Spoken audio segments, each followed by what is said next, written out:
Entonces, yo ya he hablado mucho. Es el turno de los expositores. Erika, la sala es tuya. Bienvenida y adelante. Bárbaro, muchas gracias. Gracias por la invitación. Y bueno, esperemos poder aportar el conocimiento y evacuar la mayor cantidad de dudas que tenga.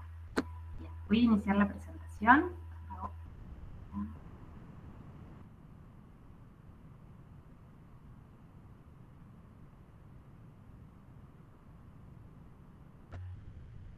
Bien, la idea es poder hablar un poquito de sequías.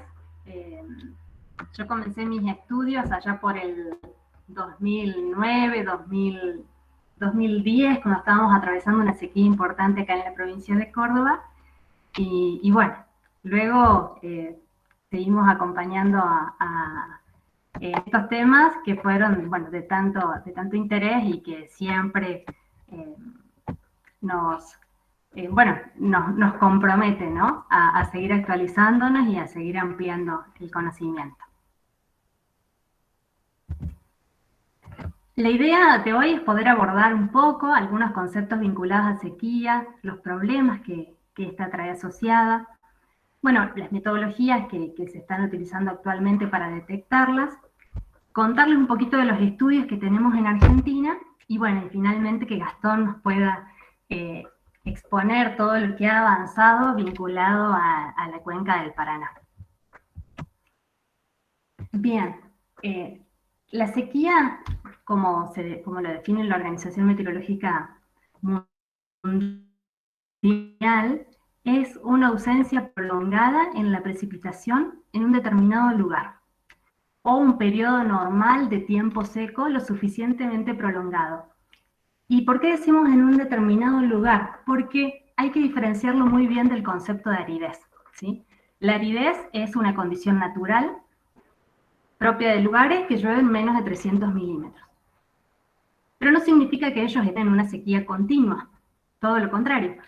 Esa es su condición natural y cuando experimenten momentos que tengan déficit de precipitación muy por debajo de la media, podrán estar enfrentando una sequía.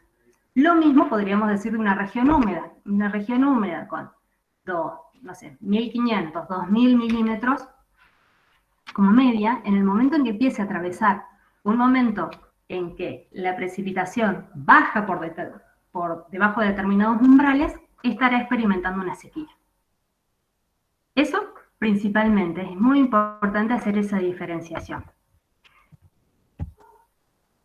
Vamos a tener una clasificación de sequías y van a ver que para ustedes es muy común que cuando encuentren algún mapa o algo vinculado a la sequía, hable de sequía meteorológica, agrícola, hidrológica. Bueno, ¿por qué? Porque estamos evaluando a la sequía en función de una variable, ¿sí? La sequía meteorológica va a estar asociada a un déficit de precipitación, ¿sí? Y obviamente esta va a dar inicio a otro tipo de sequías, pero la estoy evaluando básicamente a través de la precipitación. La sequía agrícola se va a definir como una falta de humedad en el suelo que impide el normal desarrollo de un determinado cultivo. Obviamente, a partir de la meteorológica llegamos a la agrícola. Y luego vamos a tener la sequía socioeconómica, que es cuando ya este déficit de precipitación, de humedad, comienza a generar daños económicos a una población. Y la sequía hidrológica es cuando ya empezamos a ver efectos de la sequía en el agua superficial o subterránea, ¿sí? Ya lo evaluamos a través de los caudales o los niveles. Y hay una quinta clasificación que está asociada a la sequía hidráulica, que es cuando no podemos abastecer un sistema hidráulico que tiene que satisfacer una determinada demanda. Y muchas veces es lo que nos sucede en algunas regiones en Córdoba. ¿Cuáles son las consecuencias de la sequía? Y cuando una sequía es prolongada en el tiempo, genera daños no solo económicos, sino que realmente avanza con vidas humanas. Entre el 70 y el 2012 se realizó un estudio donde se veían distintos desastres naturales y las consecuencias que tenían. Y bueno, la sequía fue una de las responsables de 2 millones de muertes. Y obviamente, ¿cuáles son las regiones más afectadas? Las más vulnerables, las de menos recursos. ¿Cuáles son los problemas que traen la sequía? ¿Y por qué son tan complicadas y es importante estudiarlas y avanzar en esta área del conocimiento? Porque son de difícil predicción, ¿sí? Actualmente estamos avanzando en decir, bueno, este indicador macroclimático me dice que podemos tener tal tendencia, pero la realidad que nos pasa es que nos damos cuenta de que estamos en la sequía cuando ya estamos inmersos en ella. Por otro lado, los daños no son repentinos, sino que se van dando en el tiempo y se van empeorando en el tiempo. Que es distinto a lo que nos pasa muchas veces con una inundación. Una inundación muchas veces es un evento local, pasa, arrasa con lo que tenga que arrasar, pero bueno, luego de eso hay que empezar a reconstituirse. En cambio, en una sequía muchas veces no se sabe para dónde escapar. Y lleva mucho tiempo, lleva gobiernos enteros, entonces por eso es que muchas veces hay que prestarle realmente atención. Y son de difícil definición temporal y espacial. Ya les voy a contar más adelante, pero hemos tenido sequías que se convierten en intercontinentales, ¿no? Que arrasan de tal forma que no son en un determinado lugar, sino que avanzan tomando varios países. Y bueno, y espacial justamente también, y temporal, ¿no? Muchas veces uno dice, bueno, estamos metidos en una sequía y no sabemos cuándo va a terminar. Es difícil su predicción. Las actividades que siempre se ven más atravesadas va a ser la agricultura, sus actividades relacionadas, la energía hidroeléctrica en nuestro país, que es sumamente importante, la navegabilidad de los ríos, que es lo que nos está pasando en este momento con el Paraná. Genera conflictos sociales, muchas veces se puede llegar a dar situaciones en que la gente se empieza a mover hacia lugares por problemas de abastecimiento de agua.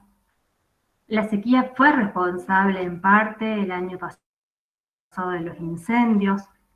Y con respecto a la salud, constituyen las primeras causas para malnutrición, hambruna, y genera una desigualdad social, ¿sí? Se va a ver los que pueden acceder y los que no al agua. Y obviamente esto viene afectado también con la calidad que tenga la misma. Bueno, y en nuestro país la realidad y en nuestra provincia es que donde mayor vemos la crisis va a ser en los embalses que nos abastecen de agua, en la agricultura, la energía hidroeléctrica van a ser las más golpeadas. Y con respecto a qué indicadores podemos utilizar, criterios, hay muchos, inclusive ya hay muchos países que comienzan a aplicarlos, porque ustedes saben que definir si estamos o no en sequía muchas veces ayuda a todos los que sean inversores o que estén trabajando en el campo, de poder tener seguros, ese tipo de cosas, o para dar subsidios a determinados grupos. Entonces, bueno, se va trabajando con determinados indicadores. Cada uno de los indicadores está en función de variables, por eso es tan importante el medir, el tener datos. Entonces vamos a tener indicadores que pueden ser meteorológicos a partir de precipitaciones, o hidrológicos, agrícolas, hidrológicos muy asociados a los caudales. Cada uno de estos indicadores tendrá sus ventajas y desventajas, pero lo más importante es que uno pueda contar con datos, ¿sí? Actualmente contamos con datos de estimaciones de precipitación a través de radares, satélites, pero sí o sí hay que calibrarlo con datos in situ. Por eso la importancia de tener una historia en las mediciones. Y para definir cualquier índice necesitamos por lo menos una serie de 30 años, que no es poco. Y bueno, ¿y por qué era tan importante para nosotros poder estudiar las sequías en Argentina? Bueno, la realidad es que nuestro país tiene el 69% de su territorio con características áridas y semiáridas, ¿sí? Somos el mayor de Sudamérica. Esto que ven por ahí en amarillito, marroncito, bueno, habla de nuestra región que sufre de características áridas y semiáridas. Córdoba es una región semiárida. ¿Esto qué significa? Y bueno, que tenemos un recurso que es limitado, eh, en el espacio y en el tiempo. Nosotros no contamos con agua todo el año, tenemos un año hidrológico donde nuestros mayores excesos, nuestras mayores precipitaciones la tenemos, por lo menos acá en Córdoba, de agosto, sí, octubre hasta abril últimamente, pero el resto del tiempo tenemos precipitaciones por debajo de los 30-40 milímetros. Entonces, realmente no nos sobra el agua como región, y menos como país. Y por otro lado, estamos teniendo una demanda creciente, ¿sí? Argentina tiene uno de los porcentajes más altos de urbanización a nivel Latinoamérica. Entonces, tenemos una oferta limitada y una demanda creciente. Entonces, es importante saber de qué pasa si enfrentamos una sequía. ¿La hemos enfrentado? ¿No la hemos enfrentado? Y si ya la tuvimos, ¿de qué características es? ¿Y estamos en la misma condición de hace 40, 50 años para enfrentar una sequía cuando nuestra población se ha multiplicado o triplicado? Bueno, esa era alguna de las respuestas que a nosotros nos interesaba dar en ese momento. Bueno, y en nuestro estudio, una de las metodologías que eligió fue a través del análisis de sucesiones y poder realizar una cuantificación de las sequías y dar características de estas a través de las series de caudales. ¿Por qué nos fuimos con los caudales? Porque, bueno, ya existían estudios antecedentes de sequías meteorológicas, donde podíamos ver de alguna forma que se contaban con datos, pero bueno, la sequía meteorológica evalúa muy a nivel puntual. En cambio, cuando evaluábamos la sequía hidrológica y estábamos viendo el comportamiento de una cuenca, podíamos ver realmente qué pasó en un sistema complejo. Y bueno, una de las metodologías a la cual nos pareció como más completa fue el análisis de sucesiones. ¿En qué consiste este análisis de sucesiones? Es bueno, a partir de una serie histórica de caudales, es poder clasificar año a año cómo fue el comportamiento de ese caudal tomando un determinado umbral, ¿sí? Que vendría a ser una demanda. Ese umbral, bueno, puede ser una variable estadística como la media, la mediana, la moda, un percentil, y en nuestro caso utilizamos una probabilidad de excedencia. Utilizamos una probabilidad de excedencia del 60-70%, es decir, los caudales que son igualados o superados el 70% dentro de una serie histórica, eso lo definíamos como variable umbral. A partir de ahí decimos que hubo o no hubo sequía. ¿Por qué utilizamos este valor? Y bueno, porque la selección de un valor de demanda ligado a una probabilidad de excedencia de la serie de oferta permite uniformizar las condiciones de sequía en una región climatológicamente no homogénea. Entonces nos iba a permitir comparar no solo nuestras regiones en Córdoba, sino poder ampliar nuestro estudio al resto del país. ¿Qué podíamos ver nosotros con esta identificación de sequías? Y bueno, nos permitía ver dentro de la serie la duración de la sequía, es decir, cuántos años representa una sequía estándar en la región, cuándo inicia, cuándo finaliza, su intensidad, es decir, cuál fue el máximo déficit que tuvo que enfrentar la cuenca, la magnitud, cuál fue el volumen de agua con el cual no se dispuso durante toda esa sequía, y de alguna forma estas son herramientas que permiten luego decir, bueno, esta fue la sequía de mayor intensidad, para lo cual tenemos que estar preparados para enfrentar. O esta es la magnitud de una sequía de tantos años. Bueno, nos puede dar herramientas para pensar en un trasvase de cuenca, en cuánto tengo que reducir mi demanda para realmente poder ajustarme a esa condición. Y bueno, a partir de eso, con todas estas herramientas, hicimos nuestro primer caso de aplicación en Argentina. Y en Argentina nosotros arrancamos nuestro estudio en Córdoba. Cuando yo empecé a estudiar, estábamos atravesando una sequía complicada, 2009-2010. Y bueno, cuando empezamos a ver algunos resultados, nos llamó la atención y dijimos, bueno, vayámonos un poquito más al norte a ver qué está pasando, porque vemos que habían sequías realmente muy importantes y que tomaban toda una provincia, que tomaban cuencas cercanas. Y bueno, fue así que se extendió a todos los lugares donde conseguimos datos. Obviamente este fue un trabajo extenso que fuimos realizando con diferentes tesis dentro de la facultad y de un grupo importante. Bueno, todas estas cuencas tenían características distintas, o sea, fíjense que está el Paraná, que tiene un área de 2 millones de kilómetros cuadrados, y nos vamos a la cuenca del Anizacate, que tiene 400 kilómetros cuadrados. Había una gran diferencia. Pero bueno, todas eran realmente, tenían series ricas en cantidad de años, que nos permitía realmente, dentro de la historia de nuestros recursos hídricos, poder cuantificar qué había pasado.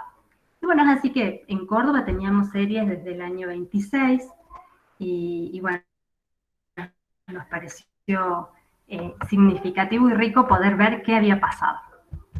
Y bueno, es así que cuando hicimos la primera parte del estudio en Córdoba, nos topamos que habíamos tenido sequías muy importantes, significativas en cantidad de años, y que en los sistemas más importantes que habíamos analizado, que era la cuenca de aporte a embalse, de la Mochita, la cuenca de aporte al embalse Los Molinos, que es la cuenca del Saná, Los Molinos, digamos, y la cuenca de aporte al embalse San Roque, que le llamamos la cuenca del Suquía, veíamos que habíamos tenido sequías en los mismos periodos de tiempo.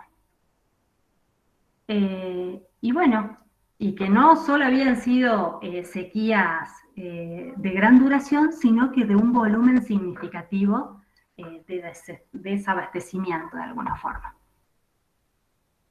Esto es en el año 2008-2010, las sequías que habíamos estado estudiando, y esto es lo que nos vino pasando en estos últimos años.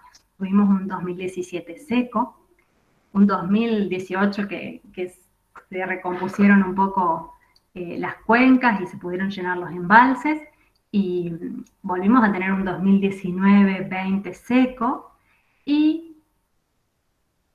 por gracia de Dios, no, y realmente nos terminó pasando de que en las regiones de abastecimiento de nuestros embalses tuvimos un 2020-21 en condiciones normales a húmedas, que ya les voy a mostrar un poquito qué pasó en el resto de la provincia, pero de alguna forma pudimos respirar, porque pudimos, aunque sea, llenar los embalses. Y bueno, y nos mostraron en la cuantificación de sequías hidrológicas que estos sistemas no habían atravesado sequía importante, ¿sí? Pero venimos de un año seco, un año húmedo, y estamos haciendo un continuo. Bueno, ¿qué les pasó a la cuenca del Dulce? Que afrontaba sequías muy parecidas a las nuestras. La sequía del Dulce, lo mismo, viene con caudales en descenso, y en este último tiempo ha tenido un año normal, relativamente. Y bueno, y el Paraná, que realmente está dando sorpresas, y que es realmente la cuenca que más se está hablando hoy en el país. Con una sequía muy comprometida, pero que no han sido de las más duras que ya ha atravesado la cuenca. Algo significativo en los análisis que hicimos es que estas sequías se dieron de forma muy pronunciada antes de la década del 70. Ustedes fíjense que tenemos una década del 80 sumamente húmeda, ¿sí? Donde realmente hubo un cambio significativo en todas nuestras series hidrológicas. Y bueno, y es toda una generación que atravesó, donde nos dedicamos a estudiar inundaciones y eventos repentinos, y bueno, y descuidamos qué nos había pasado antes.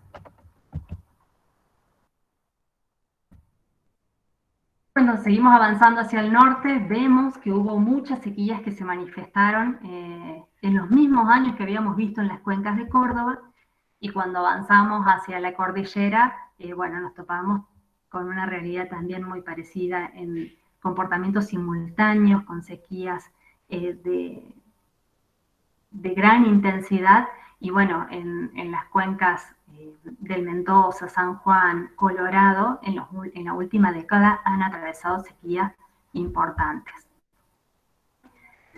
Y bueno, finalmente, cuando nos vamos a la Patagonia, vemos que en las cuencas en la provincia de Chubut le pasó de lo mismo, y la cuenca del río Santa Cruz manifiesta tener sequías, pero bueno, un poco más cortas en longitud, y bueno, y todo lo contrario a lo que pasaba en el resto de la cordillera, estos últimos 10 años no ha atravesado sequías de importancia. ¿Qué decir? Bueno, cuando analizamos todas las cuencas, vemos de que todas han atravesado sequías arriba de los 4 años de duración. La cuenca del Dulce llegó a atravesar sequías de 10, 11 años. Sequías con una intensidad significativa que superaban ampliamente la media. Y algo que nos llamó la atención es que para la mayoría de las cuencas, las sequías terminaron siendo las más largas, se dieron antes de los 70, en la mayoría de los sistemas. Su magnitud fue complicada para la mayoría de los sistemas antes de los 70. Es decir, que contamos con antecedentes de sequías que comprometieron a las cuencas. Y bueno, finalmente, para poder hacer una comparación, hicimos un análisis espacial y temporal de las sequías, donde lo que fuimos fue caracterizando año a año cómo fue el comportamiento hidrológico. Y es así que decíamos, bueno, tal año, según el caudal que pasaba por el sistema, lo definíamos, si fue húmedo, muy húmedo, normal, seco y muy seco, en función de determinados umbrales.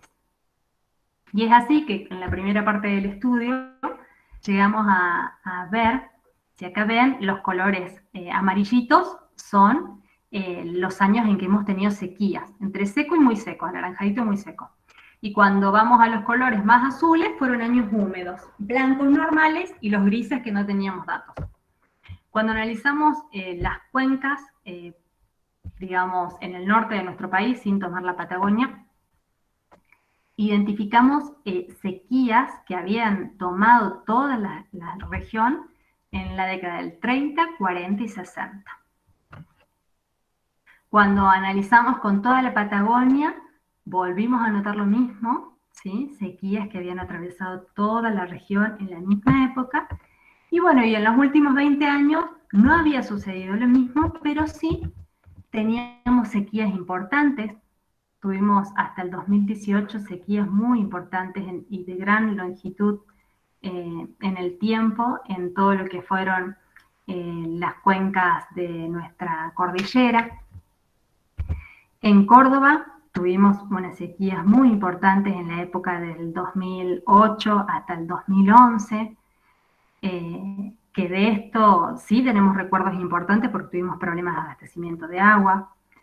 Y bueno, y esto es lo que nos vino pasando en estos últimos años, ¿sí? Tuvimos un 2017 complicado, un 2019 complicado, y un 2020 que no demostró ser más complicado, pero fue muy puntual, donde tuvimos precipitaciones. Y bueno, y la cuenca del Paraná, que es la que viene atravesando ya una sequía de hace 2, 3 años. Bueno, en estos últimos tiempos comenzamos a estudiar también las sequías pluviométricas, y bueno, identificamos cómo toda nuestra provincia tuvo años muy difíciles. Esto fue lo que nos terminó ocurriendo el año pasado. Una provincia atravesada por una sequía meteorológica.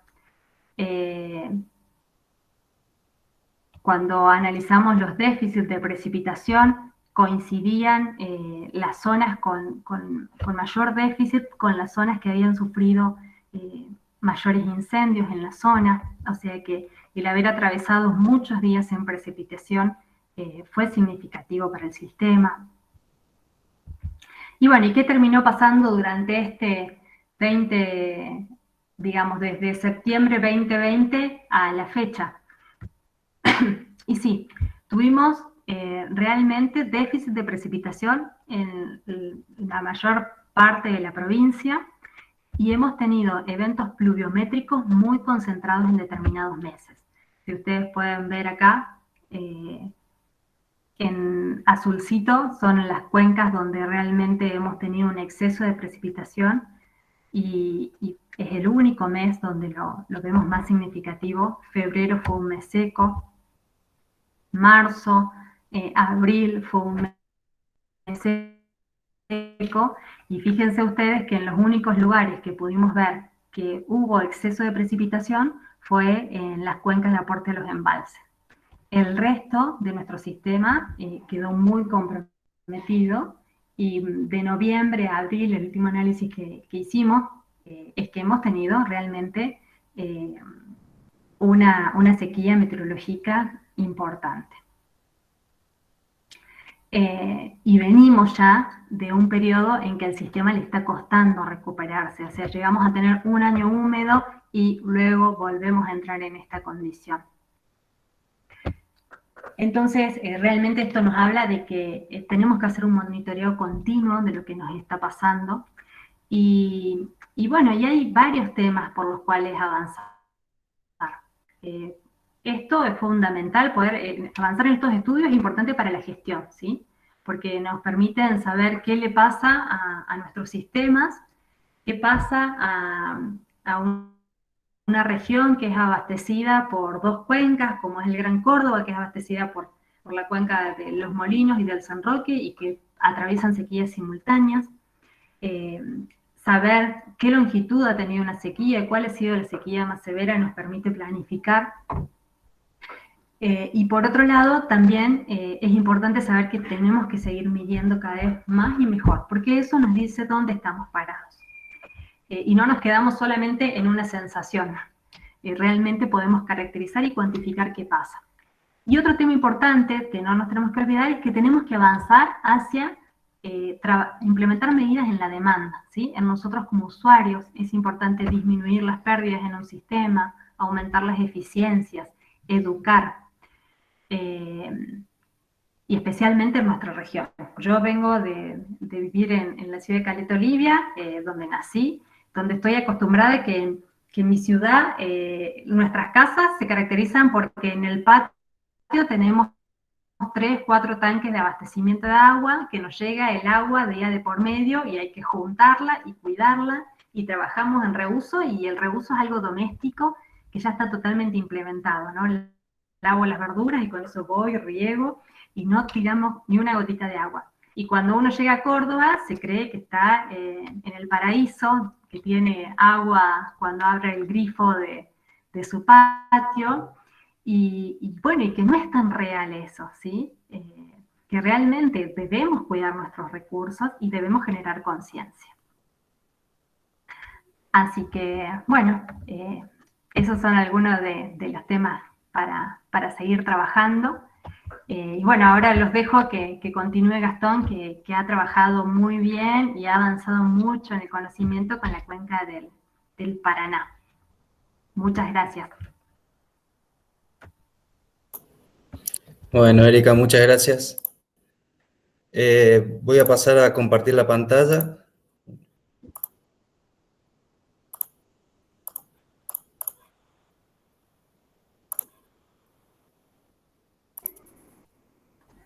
Si me pueden confirmar que se esté viendo. Sí, se ve perfecto. Bueno, perfecto, muchas gracias. Bueno, continuando con lo que estaba explicando Erika, voy a hablar un poco de lo que es la sequía en la cuenca del Paraná. Vamos a tener en cuenta que la sequía a la que voy a hablar es una sequía hidrológica, donde se analizan los caudales y los niveles, ya que el caudal se le puede considerar como una síntesis de lo que está ocurriendo en la cuenca. Primero voy a explicar un poco de las características generales de la cuenca del Plata, que es a la que pertenece el río Paraná. Esta cuenca es un área muy extensa, que es la segunda en Sudamérica, después del río Amazonas, y es la quinta en el mundo. Tiene un área de acá, se puede ver, de 3 millones de kilómetros cuadrados, y es la quinta en el mundo. Pero entre la segunda y la quinta no hay mucha diferencia, así que en parte se puede decir que todo lo que está ocurriendo dentro de esta cuenca tiene dimensiones continentales.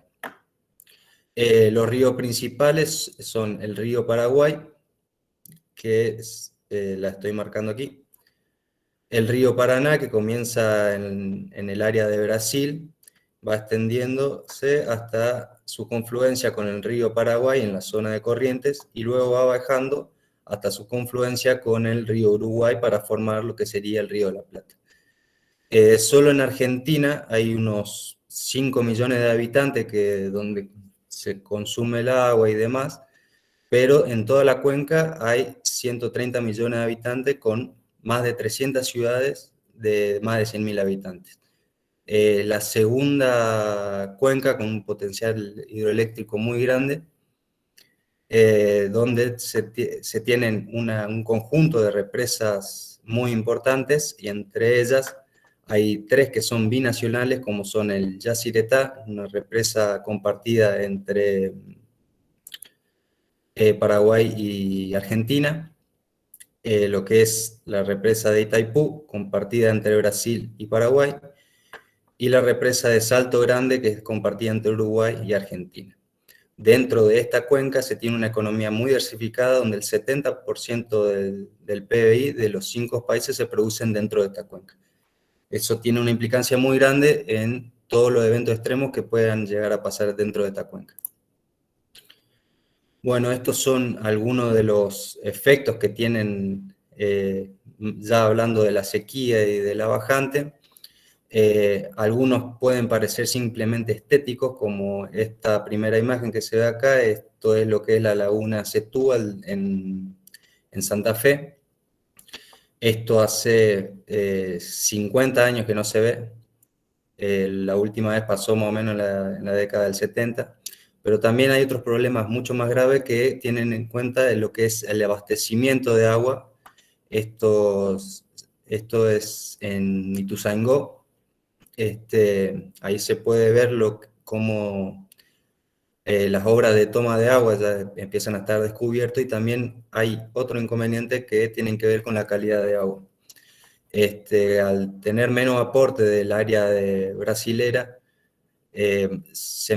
empezó a haber aporte de lo que es la laguna Setúbal, y con muchas sales dentro del agua, y eso complica lo que es la calidad del agua para consumo.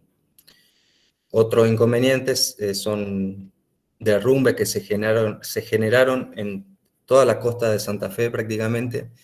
Esto en particular es en Rosario, pero también hubo unas muy importantes en lo que es el río Coronda, en Sauce Viejo, en Puerto Gaboto y otras ciudades más.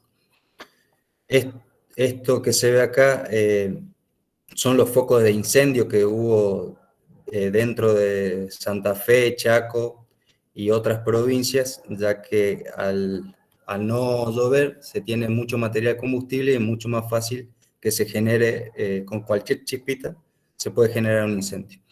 Y al lado, lo que sería toda la cuenca de Plata y parte del Amazonas. Esto que se ve acá también se tiene un efecto muy grande en lo que es la mortandad de peces, ya que no tienen el agua suficiente para poder nadar sobre el río. Esto en particular es en el río Salado, en la altura de Santo Tomé, que es una localidad que está al lado de Santa Fe. Bueno, y otros riesgos son el riesgo de producción, por supuesto, y otras pérdidas económicas, por ejemplo, el río Paraná y el río Paraguay. Es una vía muy importante de navegación donde se hacen importaciones y exportaciones. En mayo del año pasado, por ejemplo, se estimaron una pérdida de 250 millones de dólares. Bien, para poder caracterizar las sequías con la metodología que estaba comentando Erika recién, se utilizaron 3 estaciones, una por cada río principal. Lo que es la estación de Puerto Pilcomayo para el río Paraguay y la estación Paso de los Libres en el río Uruguay, la elección de esas estaciones tiene más que ver con la calidad de los datos, la disponibilidad y con la cantidad de años que se pueden utilizar. En cambio, la estación corriente también tiene otra connotación, que es que agua arriba de este punto se tienen unos 2 millones de kilómetros cuadrados, o sea que agua abajo queda solo 1. Y otra cuestión importante es que las precipitaciones son más grandes en la parte alta del centro de Brasil y Paraguay, que está del orden de 1.600 o 1.800 milímetros por año, mientras que agua abajo es menor. Así que todo lo que esté pasando agua de abajo tiene que ver fundamentalmente con lo que pasa en este punto. Esta es la serie de caudales medio anuales del río Paraguay. Acá se puede ver una cierta alternancia, que esto tiene una connotación para lo que voy a decir después. Acá en la serie de caudales de medio del río Paraná, en la estación Corrientes, acá dividí el año en el 1970. Esto, si me permiten, también voy a poner una figura de lo que son las alturas mínimas de la estación de Corrientes. Acá se puede ver más claramente cómo a partir del año 70 se tuvo un periodo húmedo. Hubo un periodo donde hubo un 10% más de lluvias durante varias décadas. Entonces, todas las bajantes que se tenían, bueno, puede decirse que se tienen 2 comportamientos distintos antes del 1970. Antes, si se puede ver la alternancia que hay entre los niveles y los niveles que están alrededor del cero, era una cosa más o menos habitual. Eso provocó que nos hayamos desacostumbrado a estas bajantes que anteriormente del 70 eran muy comunes dentro de lo que es el río Paraná. Entonces, muchas de las herramientas que utilizamos se necesita una serie estacionaria, es decir, que no se modifiquen, y muchas veces se utilizó solamente esta parte para hacer diseños de infraestructura hídrica. Algo parecido pasa con lo que es el río Paraguay.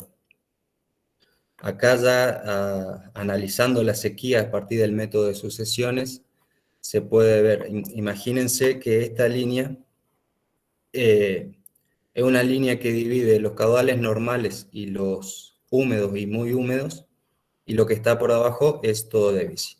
Acá en lo que es el río Uruguay se puede ver esa alternancia que también se podía ver en la serie de caudales medio anuales. Para la estación Pilcomayo ya tiene un comportamiento totalmente distinto. Fíjense que la mayoría de los extremos es mucho más persistente en el tiempo, acá, tanto para sequías como para inundaciones. Y eso es muy importante para después lo que es la restitución del río. Lo que es el Paraná, se tiene una situación intermedia entre las dos, pero tiene un comportamiento más similar en lo que es el río Paraguay. Haciendo un análisis espacial y temporal, se puede ver una de las características de la sequía que también comentaba Erika, que cuando ocurren y son extremas, raramente ocurren en una pequeña región, sino que fíjense que en el 44 y en el 69 se tuvo sequías en prácticamente toda la cuenca, que es lo que está justamente pasando ahora. No solamente tenemos sequías en lo que es el río Paraguay y el Paraná, sino también en la parte de Chile y al sur de la provincia, el río Chubut, el Himalaya y demás. Bueno, y eso también va a tener que ver con lo que estaba diciendo anteriormente, de poder restituir los caudales de los ríos. No solamente se tiene que ver la cantidad que va a llover, sino que también tiene que tener una persistencia y también depende del lugar que llueve. Si, por ejemplo, llueve en lo que es la cuenca del Paraguay, perdón, que es un área muy extensa y es una cuenca muy lenta, va a tener que llover bastante, porque primero yo no lo mencioné antes, pero el río Paraguay es el único río de los tres que no está regulado, tiene un comportamiento netamente natural, a partir prácticamente de lo que es el pantanal. Entonces, si llueve dentro de esta cuenca, va a tener que llover mucho porque primero tiene que levantar el nivel de lo que es el pantanal y después va a poder pasar a escurrir. En cambio, si llueve, por ejemplo, en el río Iguazú, que es esta línea que estoy marcando acá, es una cuenca muy chica y por lo tanto tiene una respuesta hidrológica mucho más rápida. Ya yendo directamente a lo que es los parámetros de la sequía en el río Paraná, según distintos parámetros que estaba comentando Erika recién, por ejemplo, en lo que es duración, por cada periodo se seleccionaron las sequías más importantes. Acá en este caso, por ejemplo, en el 2014, desde el 1914 al 18, del 68 al 72 y 2000 al 2006, que esa última fue la que mayor duración tuvo. En cuestión de magnitud, la del 68 y 72 se tuvo un déficit muy importante en lo que es cuestión de volumen. Lo que es intensidad máxima se puede resaltar ya el 44, que es donde se tuvo la bajante más severa que tuvo la cuenca del río Paraná, y lo que fue este año, el año pasado. Esto no está actualizado, falta un mes para poder completarlo. Y lo mismo para lo que es la severidad, que se puede decir como una intensidad media. Por las dudas, digo, la intensidad máxima es el menor déficit en cuestiones de caudales que se tiene dentro de una cuenca. Y una severidad se podría definir como una intensidad media. Es una magnitud sobre un tiempo. Fíjense que a pesar de que las sequías se tenían anterior del 70 eran más habituales, la de lo que fue el año pasado, y por supuesto la de este año, que es mucho más severa que la del año pasado, lo que es intensidad máxima y en severidad fueron las más severas. La causa principal de esto es el déficit de precipitación. Acá lo que se ve a la izquierda es la anomalía de déficit de precipitación acumulada dentro del periodo de septiembre del 67 a marzo del 68. Se puede ver cómo el déficit de precipitación es una cuestión bastante generalizada dentro de lo que es la cuenca del Plata y otras cuencas más de Argentina. En cambio, la de este año es mucho más severa, se tiene una anomalía de precipitación mucho más grande. Esto es de septiembre del año pasado a marzo de este año. Para poder comprender esto, un sistema de formación de precipitación que es el más relevante, digamos, dentro de lo que es América del Sur, es lo que se les denomina el monzón sudamericano, que es una estructura de precipitaciones que es compleja y dinámica, que está integrada por distintos aspectos climatológicos. Acá lo que quiero que se marque bien, una zona donde vienen los vientos alisios de lo que es el hemisferio del sur y el hemisferio del norte y se juntan dentro de una zona aproximadamente que pasa por el Ecuador, que se llama el Centro de Convergencia Intertropical. Y esta línea acá se llama la zona de convergencia del Atlántico Sur, donde generalmente abundan las precipitaciones, donde se acumula la mayor cantidad de precipitación. Esto es lo que pasa en el monzón sudamericano. En lo que es junio, julio y agosto, los vientos siguen una línea que se asemejan a lo que es la zona de convergencia intertropical. En cambio, en lo que es verano, hay una inversión de esos vientos. Todo lo que venía del Atlántico gira, por así decirlo, en el sur y forman una línea que coincide con la zona de convergencia del Atlántico, del sur, y se generan mayores precipitaciones dentro de lo que es América del Sur. Para poder evaluar eso, se tomaron distintos índices que tratan de explicar distintos fenómenos. Por ejemplo, lo que es el Niño y la oscilación del sur, se tomaron distintos índices que tienen que ver más que nada la anomalía de temperatura en los océanos, el Pacífico, en las regiones del Niño, salvo este índice de oscilación del sur que tiene que ver con diferencia de presión entre dos puntos. Lo mismo se hizo con distintos, se hizo los coeficientes de relación con distintos índices macroclimáticos del Océano Atlántico, del Océano Pacífico, y también un índice que tiene en cuenta la radiación de onda saliente. Por cada índice se comparó qué es lo que pasó en los periodos donde hubo mayor sequía. Generalmente lo que se encontró es que una sequía ocurre cuando la oscilación del Pacífico decadal, el índice del Niño oceánico y las temperaturas, la anomalía de temperatura en la superficie del mar son bajas, o cuando el índice de oscilación del sur, otro índice que tiene en cuenta los vientos y la radiación de onda saliente son elevados.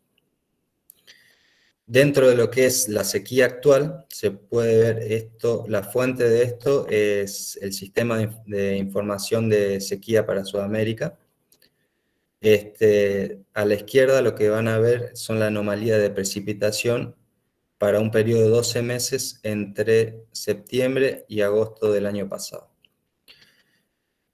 Y a la derecha lo que se ve es otra forma de caracterizar la sequía con otro tipo de índice que tiene en cuenta la sequía meteorológica, que es el SPI, un índice de precipitación estándar.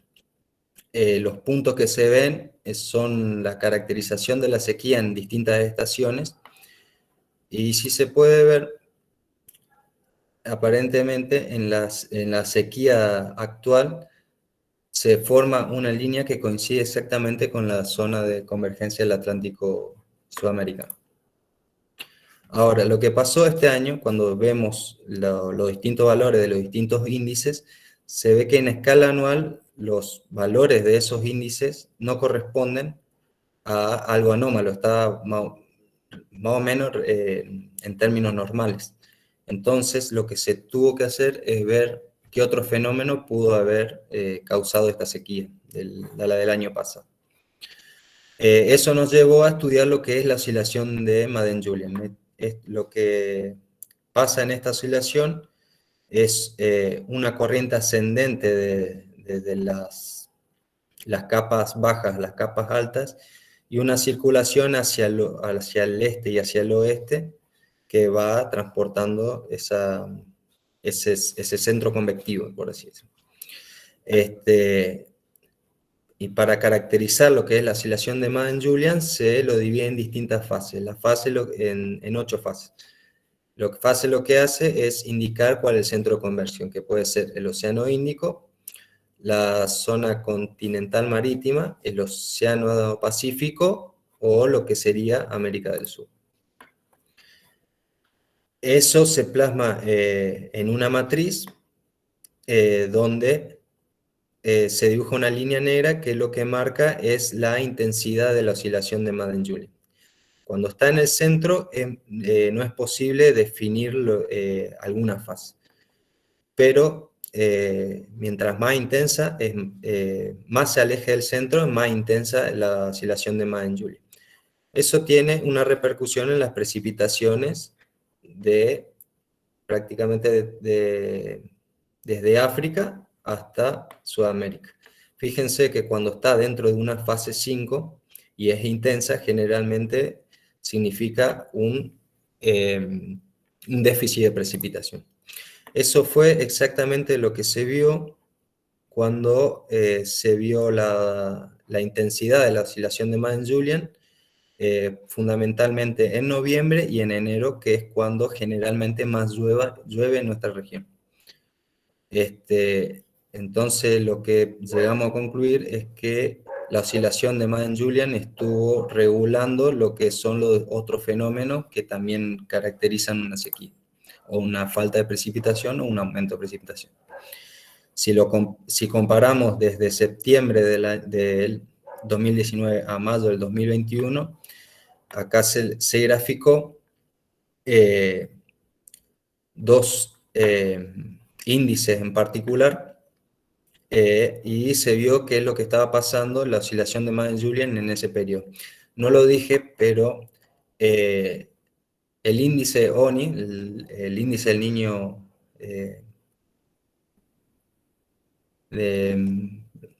el índice del niño, cuando es menor, es lo que se utiliza para caracterizar si es un niño o una niña. Cuando es menor a menos 0,5 es una niña, cuando es mayor es un niño. Acá lo que se pudo ver que a partir de septiembre del 2020 estamos dentro de una niña.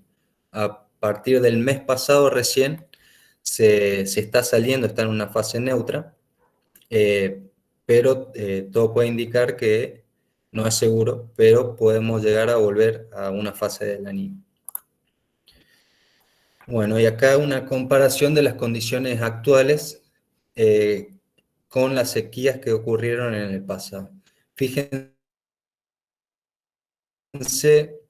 que si comparamos las alturas en la estación de Corrientes en varios años donde se produjo sequía, son todos más o menos de la misma familia.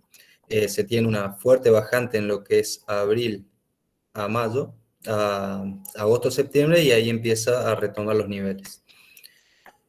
Si comparamos lo que es este año con lo que pasó en el 44, fíjense que salvo el desfasaje de picos, es prácticamente el mismo evento. Acá únicamente hay un pico eventual que se generó a partir de la apertura de compuertas en la represa de Itaipú para que pueda circular la barcaza. O sea que este pico es netamente artificial y no natural del sistema. Después, a partir de julio más o menos, fue copiando de lo que pasó en el 44 y actualmente más o menos está estabilizado. Algo parecido pasa en la estación de Rosario, donde acá se puede ver una mayor oscilación, que eso está relacionado más que nada a lo que es un comportamiento estuario del Río de la Plata y el efecto de la sudestada que puede llegar hasta esa estación.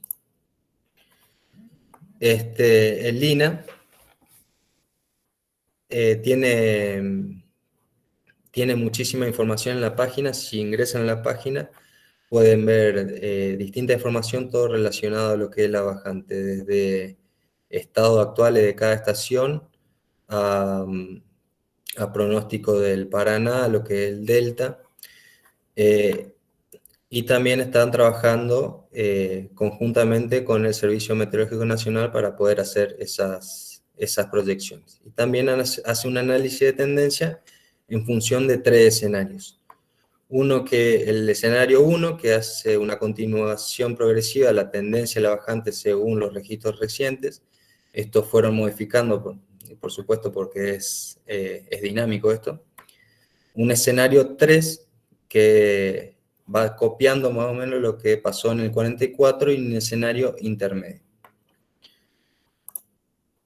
Bueno, como conclusión, el régimen de escurrimiento del río ha sufrido modificaciones notorias a partir de la década de 70 por distintas alteraciones que se denomina como cambios globales. No solamente lo que es variabilidad de cambio climático, también tienen en cuenta todo lo que ha pasado dentro de la cuenca.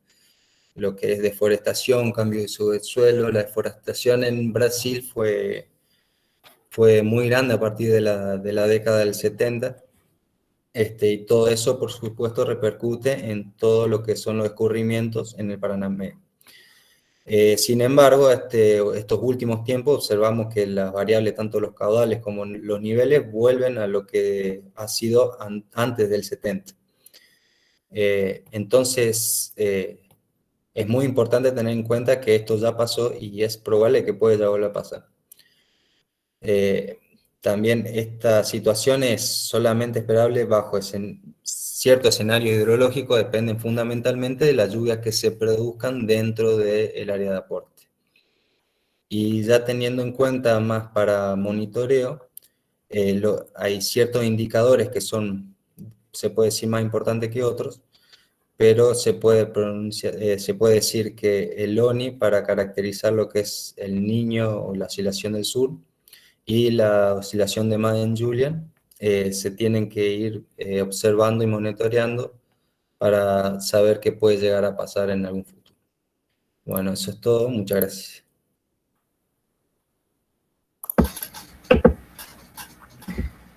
Muchas gracias a vos, Gastón, y gracias a Erika. Entonces, a partir de ahora, podemos pasar a charlar acerca de preguntas, inquietudes o comentarios que tenga el público. Les pido sí que lo hagan para que seamos más ordenados en el chat, lo hagan por escrito. Hay un par de preguntas que yo voy a tratar de leerles ahora, pero si no, este sería el momento para que planteen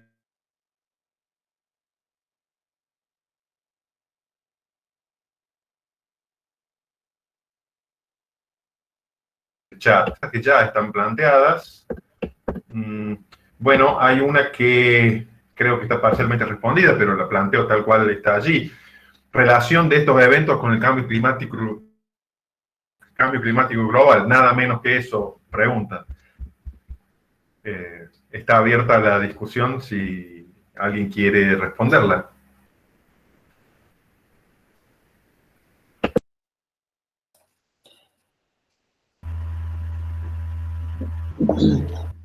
No solamente el cambio climático o la variabilidad climática puede explicar lo que está sucediendo. Realmente estamos frente a cambios que hemos realizado en el uso del suelo y que también repercuten en lo que sucede en estos eventos, ¿no? Pero lo que estamos analizando es un periodo muy corto. Ustedes fíjense que estamos hablando de series de los últimos 100 años. Entonces, es difícil poder realmente, con un periodo tan cortito, dar una explicación y decir que es el cambio climático o es la variabilidad climática. Es decir, estamos viendo cosas que se han dado ya en el pasado, antes de los 70, situaciones muy similares. Entonces, atribuirlo solamente a eso no sería válido, creo. Sí, tal cual. Justamente una de las preguntas recurrentes que pasa, ¿por qué se dan estas sequías? Y hay que tener en cuenta que el clima tiene una variabilidad netamente natural. Son cosas que ya hemos pasado. Ya hubo déficit de precipitación en el año 44, en el 68, así que no todo se debe al cambio climático. Obviamente el cambio climático yo creo que existe y lo que hace es exagerar la propia variabilidad del clima. Pero hay otras cuestiones que están asociadas a la actividad del hombre dentro de la cuenca, que todo lo que se haga dentro de una cuenca, fundamentalmente en lo que es el Paraná o la cuenca del Paraguay, que son cuencas muy extensas y grandes, así que todo lo que se haga va a tener una repercusión en lo que sería agua abajo. Así que, por supuesto, aparte, a partir del 70, como hubo corrimientos de la cizoyeta, o sea, de lugares donde llueve una misma cantidad y se aumentaron las precipitaciones, nos hemos desacostumbrado a que también puede haber un déficit de precipitación. Entonces, muchas obras de las que se diseñaron en base a lo que son inundaciones. Y se hicieron obras de conducciones y no se tuvieron mucho en cuenta lo que es infiltración y almacenamiento. Así que todo eso tiene una repercusión directa en lo que es el escurrimiento. O sea, no solamente hay que ver lo que es la variabilidad del cambio climático, sino las acciones propias del mismo.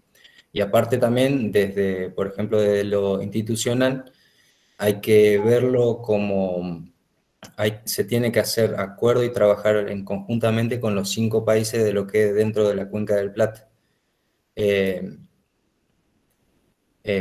Muchas veces nosotros hacemos algo, pero nuestra unidad básica de gestión es la cuenca y no podemos salir de eso y agarrar un problema como un particular. Ok, gracias. En cierta forma, lo que nos estás diciendo, Gastón, es que lo que creíamos normal en realidad no era tan normal y quizás lo normal es una situación mucho más desagradable, mucho más seca de lo que creíamos, ¿no? No deja de ser intranquilizador.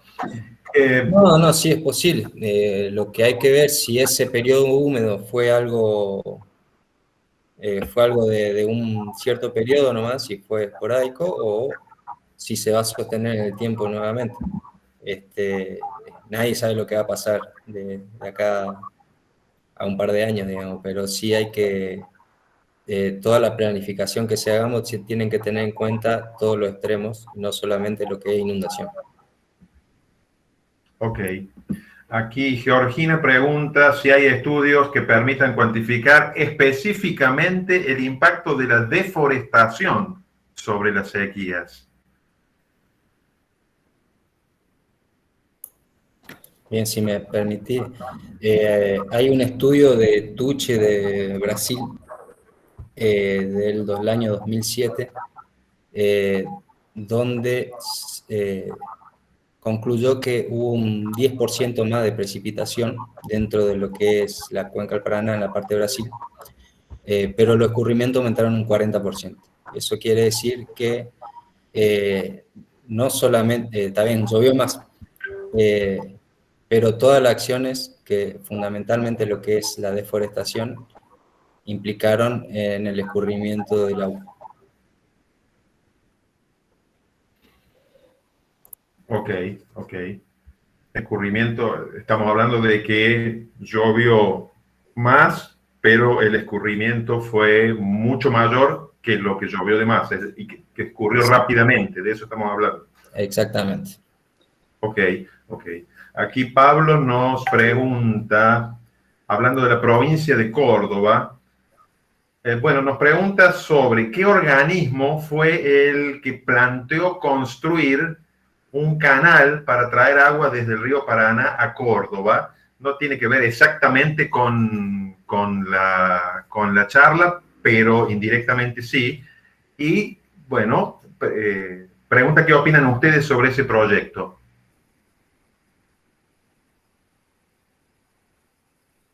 Si querés, yo le puedo contestar, Guillermo.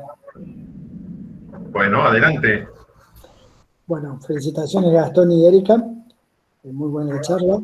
Y en particular, la pregunta esta, es el Ministerio de Servicios Públicos quien, en uso de sus facultades y competencias y responsabilidades, planifica el ritmo y régimen de inversiones, sobre todo para atender demandas futuras de agua.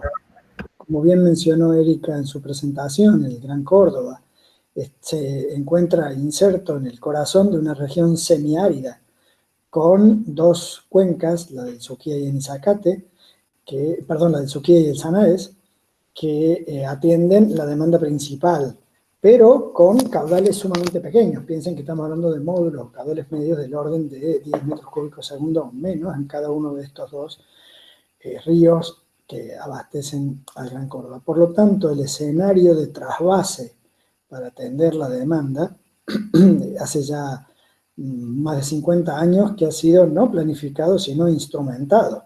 Ya se trasvasa del río Segundo al primero, y está también previsto un trasvase del tercero al segundo y al primero. Bueno, en este esquema de ir escalonando trasvases en el tiempo, se analizan opciones de mayor escala. Una de ellas es traer agua del Paraná. Y digo una de ellas, hay otras alternativas complementarias, todas de gran inversión, que en un esquema de planificación el Ministerio encargó.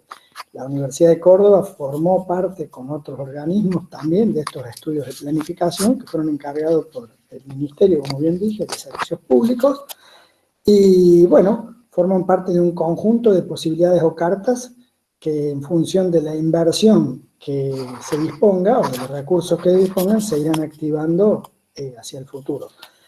La opinión puntual debe ser dada en un contexto, porque uno no puede estar a favor o en contra sin explicar que cada proyecto se planifica ante escenarios posibles y luego se priorizan frente a otros en función de variables que pueden ser económicas, políticas, financieras, además de técnicas. Por lo tanto, la respuesta si el trasvase del Paraná a Córdoba es una buena idea, yo la resumiría así. Es una idea que debe ser estudiada y debe ser comparada con otras ideas. De ahí a tomar una decisión, faltan datos.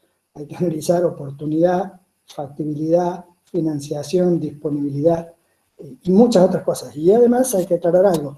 No sería factible encarar el trasvase del Paraná a Córdoba si no hubiera una planificación federal y conjunta entre las dos provincias de Santa Fe y Córdoba. Por lo tanto, independiente de que se trasvasen 5, 10 o 0 metros cúbicos segundo del Paraná a Córdoba, lo importante es que sentó dos provincias a planificar juntas un horizonte de 10 periodos presidenciales. Eso es algo muy, muy escaso en nuestra realidad. Por lo tanto, fíjense lo importante de estudiar ideas entre distintas jurisdicciones, independiente de que después la obra se haga o no. Bueno, perdón por extenderme en la respuesta, Guille. No, gracias por la respuesta, Andrés. Pasamos a otra pregunta. Aquí Ricardo, bueno, comenta que según el gráfico de evolución del Paraná en 2021, ya se habría alcanzado el pico de bajante y dice, sin embargo, algunos pronósticos auguran una bajante aún mayor. ¿Qué comentario podrían hacer de esto? Sí, todavía no se llegó a lo que fue la bajante extrema de, por ejemplo, en lo que fue la estación de Rosario, se llegó a 1,30 m debajo de la escala local. Aún no se llegó fundamentalmente porque hubo una gran ayuda de lo que es la erogaciones de Brasil, que se está haciendo un trabajo en conjunto con ellos, para, más que trabajo, acuerdos, digamos, para poder tener agua en lo que es en el tramo del Paraná Medio. Y aparte, hace unas cuantas semanas hubo una lluvia bastante importante en lo que es la cuenca del Ituzaingó, que eso permitió poder recuperar un poco los niveles en el río Paraná. Hasta ahora, hay que tener en cuenta que los pronósticos que se están haciendo son a 4 o 5 días. En cambio, el resto son todo análisis de tendencias, que eso puede ir modificando. El INA lo que está haciendo en conjunto con el Servicio Meteorológico Nacional, están trabajando en tendencias a 10 días y eso se va actualizando cada semana. Pero actualmente lo que estamos es bastante estable, que eso no cambia, que pueda llegar a modificarse y eso va a depender fundamentalmente de la lluvia en toda la cuenca de aporte, que como dije tiene que ser una buena cantidad, tiene que ser persistente y va a depender de dónde llueva. Ok, gracias. A ver, ¿qué otras preguntas nos quedan? Aquí Eduardo dice si han podido observar los modelos meteorológicos del panel intergubernamental sobre el cambio climático.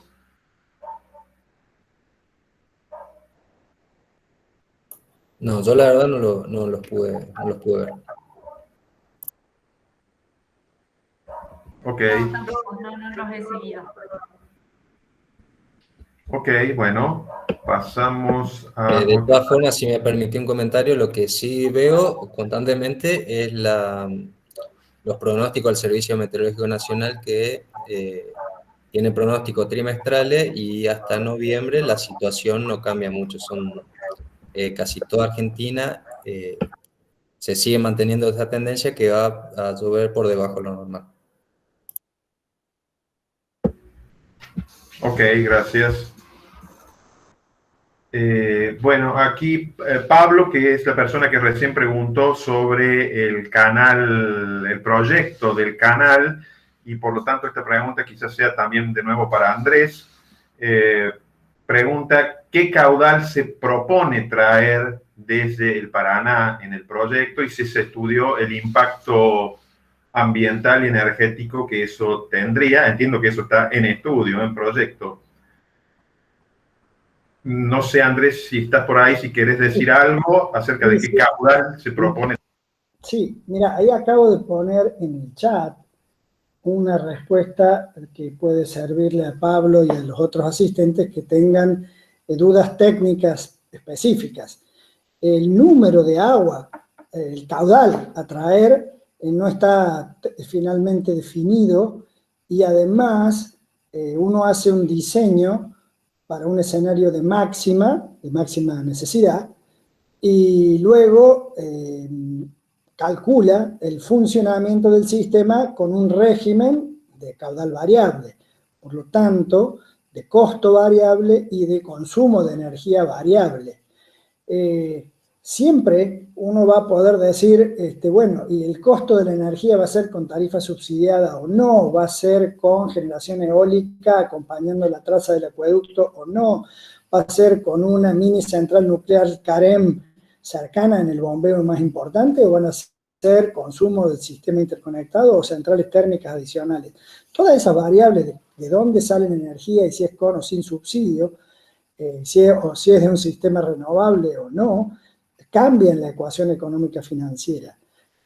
Por eso es que es tan complejo. En la referencia que yo acabo de poner en el listado, fue parte de un estudio que implicó aspectos hidráulicos, aspectos energéticos, aspectos ambientales y aspectos legales. Aspectos legales porque se está moviendo agua de distintas jurisdicciones, de una a la otra. Entonces, ahí sí es necesario llegar a un acuerdo de distribución de caudales y compromisos de suministro. Imagínense un productor en un periodo de sequía en la zona de Santa Fe, al cual se le muere el ganado o tiene problemas de arsénico en el agua subterránea para el suministro humano, y ve pasar por la esquina de su casa un acueducto que lleva agua a Córdoba, pero lleva agua santafesina. Entonces eso requiere de un marco jurídico legal que también se está construyendo. Se trata de trasvases interjurisdiccionales, en sentido positivo, no en el sentido negativo de judicializarlo en la Corte Suprema como La Pampa y Mendoza, sino de que Córdoba y Santa Fe acuerden cómo distribuir lo poco que haya cuando haya una sequía severa. Es decir, todo este proceso ha disparado una serie de estudios que han sido muy interesantes y no están terminados. Por eso yo digo que la oportunidad que significó estudiar la idea vale per se. Aunque a lo mejor después la idea sea, mira, hay que bombear mucho y es muy caro, entonces vamos a ir a traerla desde la Laguna del Plata. En fin, otras opciones. Pero en estos escenarios de planificación hay que abrir la cabeza a estudiar todas las variantes económicas, ambientales, energéticas, sociales, políticas, legales. Y bueno, yo creo que Argentina había abandonado, quizá por un exceso de política unitaria, este ejercicio de pensar, compartir los recursos interjurisdiccionales de manera consensuada. Piensen que hay pocos túneles subfluviales como el que se construyó entre Santa Fe y Entre Ríos, ¿no? Entre Santa Fe y Paraná. Y esa obra fue provincial. Bueno, este trasvase tiene ese aspecto interesante. Sería provinciales, acuerdos provinciales. Y en ese sentido creo que el marco del análisis excede un número, excede el caudal o el costo del metro cúbico bombeado. Es un problema interesantísimo que hay que seguir estudiando y en el cual, bueno, se aceptan todas las dudas y preguntas porque está abierto todavía. Y perdón por extenderme siempre en las respuestas y quitarle tiempo a Erika y Gastón. Gracias, Andrés. Aquí hay una pregunta de José que en el fondo no es igual, pero tiene algo que ver con alguna duda que me surgía a mí también durante la charla, porque vos mostraste, Gastón, algún gráfico donde se mostraba la influencia transitoria de, creo que la apertura de un canal de navegación en alguna de las represas, ¿no? Y José dice, muchas veces se dice que las sequías se deben o tienen influencia de los diques brasileños que están sobre la cuenca del Paraná. ¿Qué influencia tienen? ¿Qué influencia real tiene, digamos, la política con que se administran esos diques en los caudales que tiene el Paraná aquí abajo? Bueno, esa es una pregunta muy buena que me alegro que la hayan hecho, porque yo me olvidé de decir. Lo que es la cuenca del Paraná en el sector brasilero está altamente regulada. Se tienen aproximadamente unas 50, de las cuales varias son tan importantes como el Yacyretá y el Itapú. Más allá de eso, el uso de la represa en lo que es esta cuenca es fundamental tanto para creciente como para sequías. Lo que permite la represa es almacenar cuando haya una creciente y poder erogar cuando haya bajante. Se tiene que tener en cuenta que si no estuviera en esa represa, lo más seguro es que esta bajante hubiera sido mucho más pronunciada. Por ejemplo, lo que pasó en el 44, ahí no había represas. O si había muy poca y no tenían la influencia que tenían ahora. Y la bajante fue mucho más extrema. Lo mismo pasó en el 68, que se tuvo una sequía muy importante, y ahora, gracias a la represa y a la erogación de ellas, podemos restituir un poco el nivel. Esos picos esporádicos nos permiten también tener un poco de agua en todo lo que es el Paraná medio. Así que es muy interesante la pregunta, porque hay que tener eso en claro, que si no hubiera estado las represas, la situación hubiera sido peor. Y otra cuestión es que la capacidad de almacenar cuando haya agua y tirar cuando no, esa es una capacidad que la tiene Brasil y no la tenemos nosotros. Por ahí estamos superditados a lo que está pasando ellos, y ellos actualmente los embalses se están quedando sin agua también. Entonces también van a tender a cerrar para cuidar ellos. Entonces es muy importante los acuerdos que se logren entre los dos países. Muchas gracias. ¿Y habitualmente hay algún tipo de negociación para, de la política de apertura o cierre de compuertas, digamos, de las represas brasileñas con Argentina, o son decisiones absolutamente autónomas? No, en esta situación tan crítica se mantienen reuniones sistemáticas entre lo que es el gobierno nacional de acá con el de allá. Su secretario Gustavo Villauría, de lo que es la Secretaría de Infraestructura y Política Hídrica, cada 15 días están en reunión con los colegas brasileros para poder lograr algún tipo de acuerdo, negociación, para poder mitigar los efectos negativos que está provocando la bajante en todo lo que es el tramo. Ahí, Guillermo, si vos quieres, yo agrego, con el permiso de Gastón, que Argentina y Brasil tienen algunos muy pocos acuerdos firmados, como por ejemplo los que se hicieron en referencia a la presa de Itaipú, sus efectos aguas abajo y las cataratas del Iguazú. Entonces allí, por ejemplo, se logró firmar, en el marco del SIC, de la Cuenca del Plata, acuerdos sobre niveles y caudales mínimos para mantener el equilibrio ambiental entre los caudales erogados de Itaipú y el remanso a las cataratas del río Iguazú. Pero no existen acuerdos con ningún país de la Cuenca del Plata sobre distribución de caudales, ni tampoco posibilidad de cumplirlos. Si el Paraguay no está regulado, no hay manera de manejar ese caudal. Y el grado de regulación del Paraná, a pesar de las más de 100 presas que tiene la cuenca brasilera, tampoco en términos de volumen es importante. Entonces, hoy en día, más que sobre acuerdos existentes, se trabaja en el cotidiano en una gestión conjunta por consensos, donde el tema agua, navegación, geopolítica, energía, son variables que entran en la negociación. Por suerte, independiente de los colores políticos de cada gobierno, hay una excelente relación a nivel técnico en ambos países, que ha mantenido abierto el diálogo en forma permanente. Eso es de destacar. Bueno, quería agregar eso más.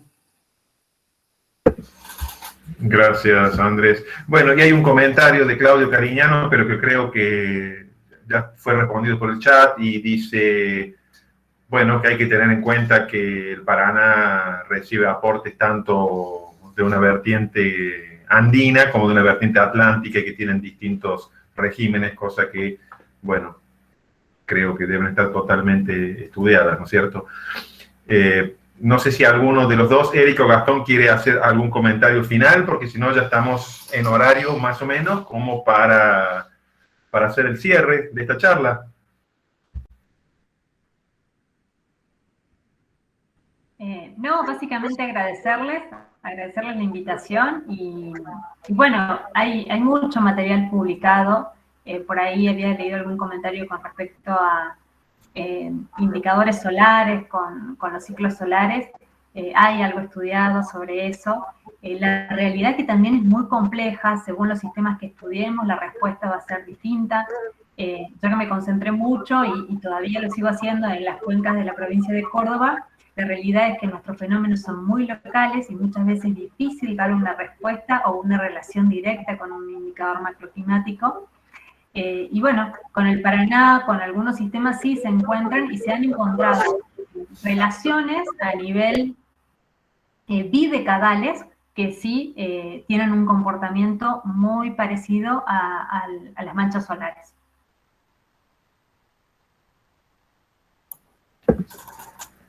Bueno, de mi parte también agradecerle, muchas gracias por la invitación, muchas gracias por los aportes de Andrés también, que siempre es un gusto escucharlo. También lo que quería comentar es que la sequía, una de las características negativas es que está mucho menos estudiada que la inundación. Entonces, hay que seguir trabajando y estudiando cómo se pueden mitigar los efectos y hacer una optimización de los recursos, y también se debe llegar a un nivel de concientización muy grande en lo que es el uso racional del agua para poder maximizar el beneficio que en este país somos bastante beneficiados por este recurso. Y hay veces que nos olvidamos que no es infinito, a veces no hay nada. Así es. Ok, no, los agradecidos somos nosotros, tanto a Erika como a Gastón, y por supuesto a todos los que se han conectado en esta oportunidad. Les queremos recordar, antes de despedirnos, que nuestro próximo encuentro va a ser el día 16 de septiembre, siempre son jueves a la tarde, y en esa próxima ocasión vamos a estar charlando de un proyecto que se llama Cazadores de Crecidas, con Antoine Patalano del Laboratorio de Hidráulica de la Universidad Nacional de Córdoba. No sé, Andrés, si querés dar algún mensaje final, si no... Gracias a mis colegas y amigos, Gastón, Erika. Un abrazo a ambos y gracias. Muchas gracias a todos. Entonces nos estamos encontrando el mes que viene y recuerden que esta grabación va a estar disponible en el canal de YouTube del Observatorio, cuya dirección está en el chat y la pueden recuperar en cualquier momento. Gracias a todos. Gracias por estar aquí.